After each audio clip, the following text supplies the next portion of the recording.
Un débat extrêmement sérieux fait déjà rage dans certains cercles du pouvoir /renseignement à Moscou. Un débat extrêmement sérieux fait déjà rage dans certains cercles du pouvoir /renseignement à Moscou, et le cœur du problème ne pourrait être plus incandescent. Pour aller droit au but, que s'est-il réellement passé à Koursk? Le ministère russe de la Défense a-t-il été pris au dépourvu, ou bien l'a-t-il vu venir et a-t-il profité de l'occasion pour tendre un piège mortel à Kiev? Des acteurs bien informés, disposés à partager quelques éléments sous couvert d'anonymat, soulignent tous l'extrême sensibilité de l'affaire. Un pro du renseignement a toutefois offert ce qui peut être interprété comme un indice précieux. Il est plutôt surprenant de voir qu'une telle concentration de force n'ait pas été remarquée par la surveillance par satellite et par drone à Koursk, mais je n'en exagérerai pas l'importance. Un autre pro du renseignement préfère souligner que la section des renseignements étrangers est faible car elle a été très mal gérée. Il s'agit d'une référence directe à l'état des choses après que l'ancien superviseur de la sécurité Nikolai Yoda-Patrushev, lors du remaniement post-inauguration de Poutine, a été transféré de son poste de secrétaire du Conseil de sécurité à celui d'assistant spécial du président. Les sources, prudentes, semblent converger vers une possibilité très sérieuse. Il semble qu'il y ait eu une défaillance dans les renseignements. Il ne semble pas avoir remarqué l'accumulation de troupes à la frontière de Koursk. Un autre analyste a toutefois proposé un scénario beaucoup plus précis, selon lequel une faction militaire Faucon, répartis au sein du ministère de la Défense et de l'appareil de renseignement, et en désaccord avec le nouveau ministre de la Défense Belousov, un économiste, a laissé l'invasion ukrainienne se dérouler avec deux objectifs en tête: tendre un piège aux principaux commandants et troupes ennemies de Kiev, qui ont été détournés du front du Donbass, qui s'effondre, et exercer une pression supplémentaire sur Poutine pour qu'il s'attaque enfin à la tête du serpent et achève la guerre.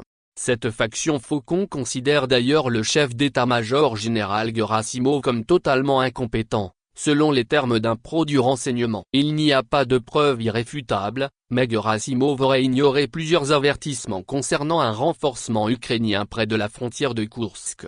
Un spécialiste des renseignements à la retraite est encore plus critique. Il se plaint que les traîtres de la Russie ont en fait dépouillé 3 régions de leurs troupes pour les livrer aux Ukrainiens. Désormais, ces traîtres de la Russie pourront échanger la ville de Soie contre le départ du faux pays qu'est l'Ukraine et présenter cette solution comme inévitable.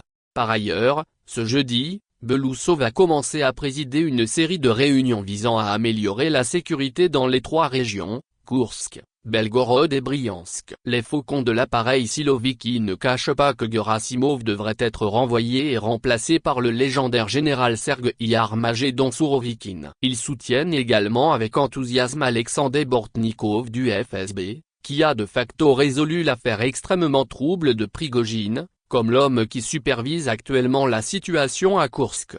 La prochaine est Belgorod. Eh bien, c'est compliqué. La réaction du président Poutine à l'invasion du Koursk était visible dans son langage corporel. Il était furieux, pour l'échec militaire /renseignement, pour la perte évidente de face, et pour le fait que cela enterre toute possibilité de dialogue rationnel sur la fin de la guerre.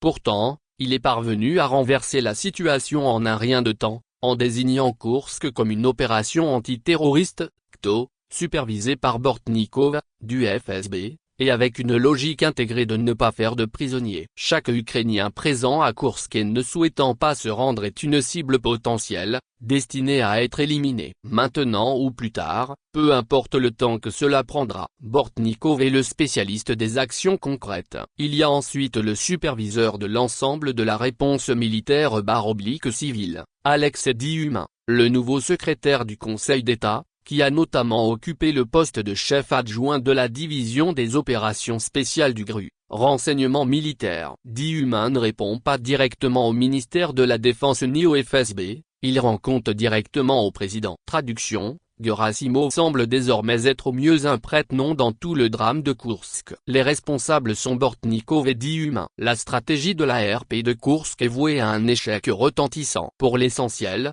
les forces ukrainiennes s'éloignent de leur ligne de communication et de ravitaillement et pénètrent en territoire russe. On peut établir un parallèle avec ce qui est arrivé au maréchal von Paulu à Stalingrad lorsque l'armée allemande a été débordée. Les Russes sont déjà en train de couper les Ukrainiens de Koursk, rompant ainsi leur ligne de ravitaillement. Ce qu'il reste des soldats d'élite lancés à Koursk devra faire demi-tour.